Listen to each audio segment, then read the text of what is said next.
All right, today we're diving into a really cool story. It's a 40-year-old secret that connects these super high-tech corporate events we see now with, the sticky floored arcades of the past. And it all kicks off with one simple question. It's a fun question to think about, right?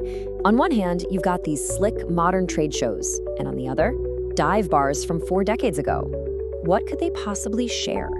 Well, believe it or not, the answer is a single, deceptively simple machine. So let's start with what's happening right now. If you go to a big trade show or a product launch, you'll probably see something that looks a lot like this.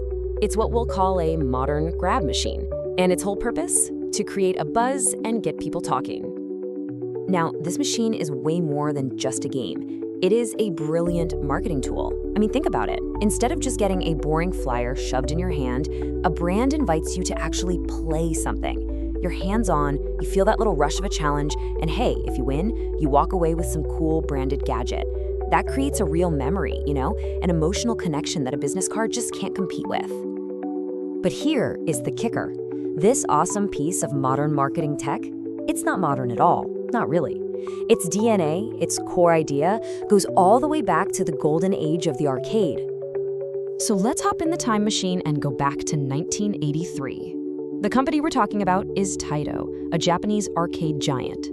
Now these are the folks who were still riding high from their world-changing smash hit, Space Invaders, and they decided to try something totally different. A game that wasn't a video game at all. It was purely mechanical, designed for bars, and it was called Ice Cold Beer. You have to remember, the early 80s were just a massive boom time for arcades. After Space Invaders blew up, companies like Taito were looking to get into every corner of the amusement market. Bars wanted games, and that was a huge business. And right in the middle of all this, Ice Cold Beer shows up, not as another screen with pixels, but as this physical thing you could touch and feel. And boy, it was not just another game. It became an absolute legend. To this day, collectors and fans talk about it with this kind of awe, calling it one of the coolest and quirkiest games ever made. It just had this special charm that people completely fell in love with. So what was it? What made it so special?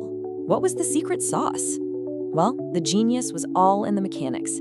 It was so simple to understand, but just maddeningly difficult to master. Okay, so the concept is just brilliant in its simplicity. You've got 2 joysticks, and they control a single metal bar. The left stick controls the left side, the right stick controls the right. All you have to do is tilt that bar just right to guide this tiny little ball bearing up a maze of holes. The goal is to drop it into the one specific hole that's lit up. Sounds easy, right?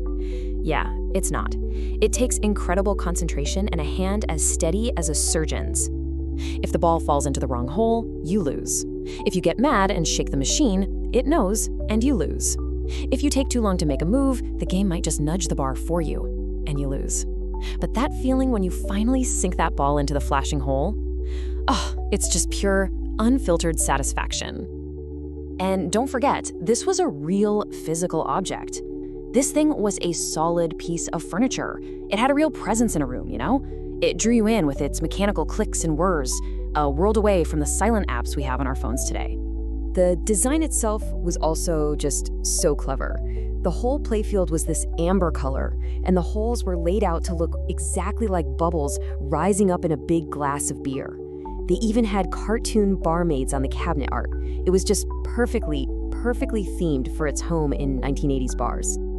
But Taito was smart. They realized pretty quickly that this core gameplay was just too good to be stuck only in bars.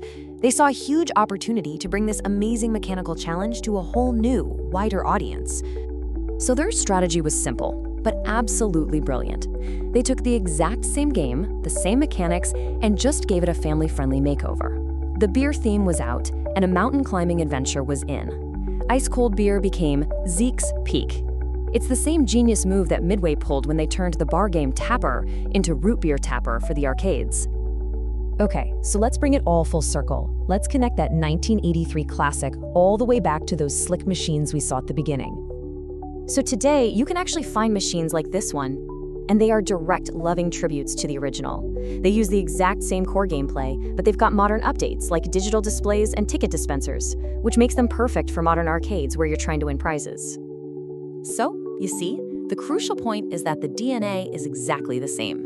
It doesn't matter if it's called ice cold beer or Zeke's Peak or a corporate grab machine, the fundamentals are all there. The 2 joysticks, the skill-based challenge, getting a real reward, and that incredibly addictive just one more try experience. And that is the real takeaway here.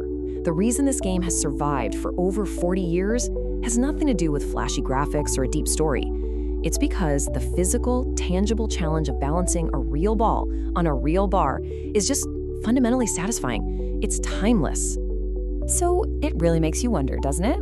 In this age of virtual reality and graphics that look realer than real life, why is it that a simple mechanical test of skill can still grab our attention so completely? Maybe some ideas, some kinds of fun, are just perfect from the start.